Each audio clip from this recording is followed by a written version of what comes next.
What is going on, guys? Welcome back to the channel. We are back working on the tank. As you guys saw in the previous videos, we went to Dallas to do some testing on the car. Finally got a good hold on the 60-foot where we need to set the suspension. Obviously, based on the track and weather conditions and some other things, we'll have to adjust the suspension every time, but we've got a good hold on where the suspension needs to be. Huge shout out to John Lund Jr. Lund Racing for helping me out with some of the suspension settings on the front coilovers. But we've got a pretty good hold on the suspension now. Made some good hits at XRP.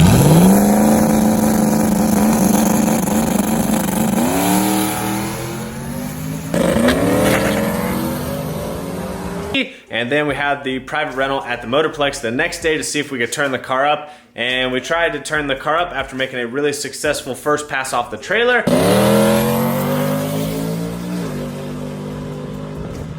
And the car did not want to take more boost. So what I started doing was I started looking for leaks. I started tightening everything down, making sure all the T-bolts and all the clamps were good, and checking all the fittings on the gates and the blow-off valve. And I found out that this front fitting had actually come loose. So when I went to tighten it, it wouldn't get any tighter, meaning that that one had stripped out. So this was a concern, that fitting being loose. And then another concern was that a long time ago, you guys can learn from my stupid mistakes, but I actually stripped one of the little bolts right here, but it's never given me an issue until now. So before, we'd only run the car up to like 17, 18, 19 PSI, and we didn't really have any boost issues. Now, when you look in the log, you would see the boost kind of fluctuate up and down, up and up and down between like 3 and 4 PSI. But now that we're trying to go above and beyond 20 PSI, any leaks in the system will come out. So this leak being super small, well, when you try and throw more boost at it, now it's finding any leaks. So the more boost you run, the more you're gonna have leaks come out. So if you have any problems when you try and run higher boost, that's when the car is gonna really show its true problems, if there is any. So I didn't know that on Sunday. I probably couldn't have fixed it anyways, but took the gate off, took it over to Joe's last night. We ran through some pressure through it and found it leaking through here.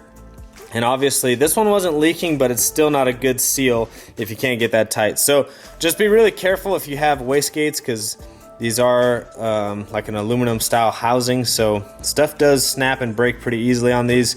It's just, I've taken these on and off so many times, and I ended up over tightening that one and snapped it a long time ago. Like I said, didn't give me any issues until recently. So I've had to order a new wastegate, because obviously this top piece is stripped out from the top fitting, and then the bottom piece is stripped out from the bottom. Now I could probably send it off to Tile and they could put a new little housing on it, but I don't really have time for that. Streetcar Taylor is coming in 2 weeks. So I ended up overnighting a brand new Tile MVR 44mm wastegate to replace that one. Now that might not fix all of our issues, but that's a good start. We know that there's a leak there in the system, so we're replacing that gate, and then I'm gonna pull the other gate. We're gonna pressure test that one, see if there's any problems, and then we'll pressure test the whole entire system and make sure we don't have any more problems, because that's not for sure the answer, but Joseph, Mr. Streetcar Joe, he's about 75–80% sure, and so am I. So hopefully that fixes the issue. If not, we're gonna have to track down a boost leak somewhere else. But like I said, I'm gonna go through the entire system. But yeah, be careful with these. So learn from my mistakes. That's okay. It's, you know, this is trials and errors, and this is what you kind of got to go through. So trying to show you guys everything that we're doing. Other problem that I had was the transmission puking fluid through the vent tube. So if you guys don't know, on my Turbo 400, there is a vent tube that goes up on the top, and anytime fluid is overfilled or it needs to escape, well, it's kind of like a catch can system. It goes through that vent tube. So had some transmission fluid puking through the vent tube, and trying to figure that out. I have a suspicion, which we're gonna find out here in just a second. I'm gonna test it with you guys, but I have a suspicion that one, the fan is not working back there. So the fan is back there to cool the transmission fluid, and I'm pretty sure that's not working, or I couldn't hear it on Sunday, because we did some pre-chilling. We ran into some IAT issues, which another thing I need to figure that out, but we ran into some IAT issues. So Kennedy and I started pre-chilling the car, meaning before we would make a pass in the pits, we'd actually run ice through the entire system. and then drain it, and that way get any water that's left over, leave some cold water in there, and then add ice instead of having like hot water and just adding ice to it. So we pre-chilled the system, and when she was pre-chilling and turning the pump on, I was underneath the car cleaning up some transmission fluid, and I never heard the fan turn on, but the fan's pretty loud back there, but it's possible that I just couldn't hear it because of some other stuff that was going on. So in a second here, we're gonna turn the fan on and see if that is actually the problem. And then what I need to do is actually order a catch can. They just don't have a filter on them, but it's literally just another can that catches any overflow transmission fluid. And then I need to get the car up. I need to check the transmission fluid level, run it through the gears, and make sure it's got the correct transmission fluid level because it might have been overfilled. So a few things we got to work on, but I did order the wastegate, so that's on its way. Should be here within the day or two. And let's see if this transmission fan works. So I've got our battery charger hooked up to the battery. That way I don't kill the battery trying to mess with the fan. But this switch right here that I have actually turns on my intercooler pump and the trans fan, which it's not working at all. That's not good. Well, my intercooler pump was working at one point, so now that switch isn't coming on at all. So we've got some diagnosing to do. That may be why the IATs were jumping up and down. So what I'm guessing is a fitting came loose, because I checked the intercooler, because Lund said the same thing. The degrees for IATs jumped by like 80 degrees on one pass. But I checked the intercooler and it was freezing cold. It was definitely getting ice up here, meaning the pump was working. But maybe that switch got loose or something, and so maybe it was on and off, because I did hear the pump one time, because like I said, we pre-chilled it, so I know the pump was working at one point, but something must have got unplugged, or it's like a really loose connection, because none of that's working at all right now. So let me check into that. So guys, I have my wiring for the switch all kind of up here in the corner with a bunch of other wiring before it goes to the back, but the switch ran my ice tank pump and the trans fan. Well, I just found that fuse was blown. So I untaped all this obviously, and then tried switching out the relay. Relay didn't fix it, and so I actually checked the power wire that's back there, and the fuse is blown. So all we gotta do now is switch a fuse, and that should fix our ice tank pump problem and the trans fan. All right, so new fuse is in. Pull the power for the car. Get the ice tank pump working. Let's see, the trans fan still not working.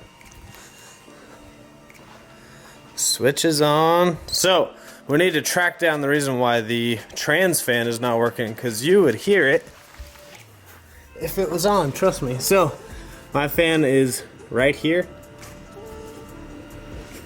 and it's definitely not on. So gotta do some diagnosing, see if we can figure out why that guy is not turning on. All right, so I think we have found the problem. You can see that one blade got super bent. I'm wondering if that's from when the car did the real bad wheel shake Saturday night, but this fin is definitely keeping it from spinning, because it sits flat against the cooler, and so if that's getting caught on the cooler, it's not allowing the fan to spin. So I'm gonna see if I can't just bend that flat. If not, we're just gonna have to get a new fan. These aren't too expensive. I'll just have to get one ordered and see how quickly we can get it here. So I'm gonna see if we can get that flat and get it back on the cooler. We'll get it plugged in, see if it works. All right, I got the fan put back up, plugged in. I'm gonna pull some power here. Took the charger off, no big deal. We'll run the fan real quick, see if it turns on. See? Sounds like the fan is like oscillating. So I wonder if it's still rubbing, but you can definitely hear it on. So at least I know the fan is working. I gotta figure out why it's doing that.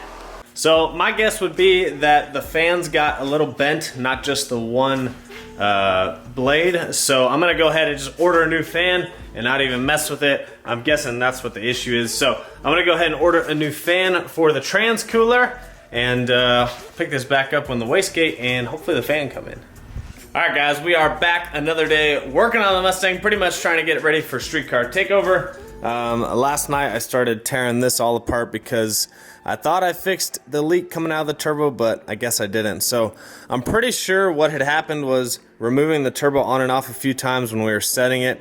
There's a little O-ring on the Maven mount down there, and I'm pretty sure it must have got damaged at one point. So I got some new O-rings on the way, ordered a new turbo gasket that goes there. So we got that all pulled apart. Wastegate should actually be here tomorrow. And the spout fan already came in, so huge shout out to Summit Racing for the fast shipping. Already got the fan in, so we're gonna get the new fan wired up today. I'm gonna go get some oil today. I'm gonna do another oil change. I haven't done one in a few weeks, so I'm gonna do an oil change today. Probably going to drain the transmission out, see if we can figure out if it's leaking anywhere else. I actually moved the transmission dipstick because where I had it before, I think it was actually pulling on it, and that's part of where it may have been leaking. So there's a few areas that the transmission might be leaking right now. So I moved the dipstick over here, and I'm gonna drain all the transmission fluid out, get that all switched out, see if we can't fix that issue. But I'm hoping the O-ring fixes this issue here. So we're gonna get the fan wired up, and then hopefully by the end of the week, O-rings come in, and then tomorrow the wastegate should come in. All right, so the connector, of course, was different on the new one, but no big deal. Got it crimped, heat shrunk, and new connector's on. Let's put this one up and see if it fixes the issue.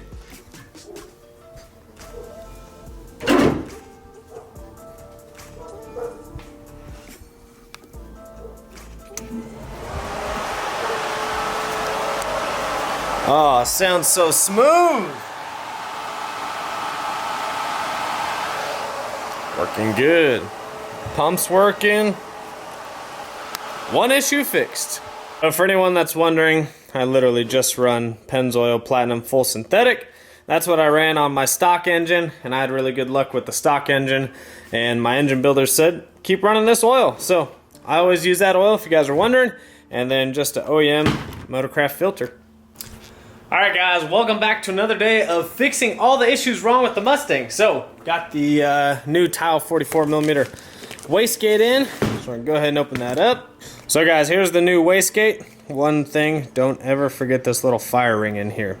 Your stuff will not work without it. Anyways, I've got to put a couple fittings in because we got to block off a couple of these ports. And then I've got to get the correct fittings in some of these other ports that we're going to use. And then I've got to put the correct spring in. So here's the old wastegate, and then we got to put the dump on it. But I'm gonna go ahead and get this one ready, and we're gonna get this installed back in the car. All right, so we got the new gate on, got the CO2 plugged in, got the dome pressure sensor plugged in, got the dump on there. So pretty much that's all done back together. I'm still waiting on some gaskets to come in. Hopefully those come in today. But I'm gonna start changing the oil. I'm gonna change the trans fluid. We're gonna get that all fixed up, and hopefully we get this back together within the next day or two and get it started up. All right guys, so I just got done changing the oil on the car. 10 quarts, 5W30 full synthetic. You guys can run whatever oil you want, but that's what I run. Brand new OEM filter. So pretty much just kind of go over what we did. We put a brand new fan actually in the back on the trans cooler, brand new fan, rewired the power up here with a new fuse and a larger fuse, larger power cable for the trans fan and the intercooler pump. Checked both those. Those are now working again. Did a new turbo to manifold gasket.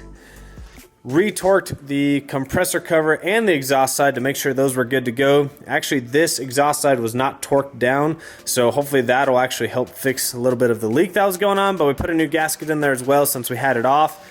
Put a brand new tile 44 MVR wastegate. My other wastegate had a snap bolt in there, and then one of the fittings was leaking. So got a brand new wastegate on there. Fixed the trans leak, hopefully, which I have another pan gasket coming, but hopefully we fixed that. But I got a backup one coming just in case. So we did a lot of maintenance on the car, and then hopefully fixed a lot of issues. Unfortunately, we won't know if the boost issue is fixed by the wastegate until we get out to the track and turn it up. So we are going to Oklahoma City this week. On Friday, we're going to do some testing over at Thunder Valley, Noble, Oklahoma.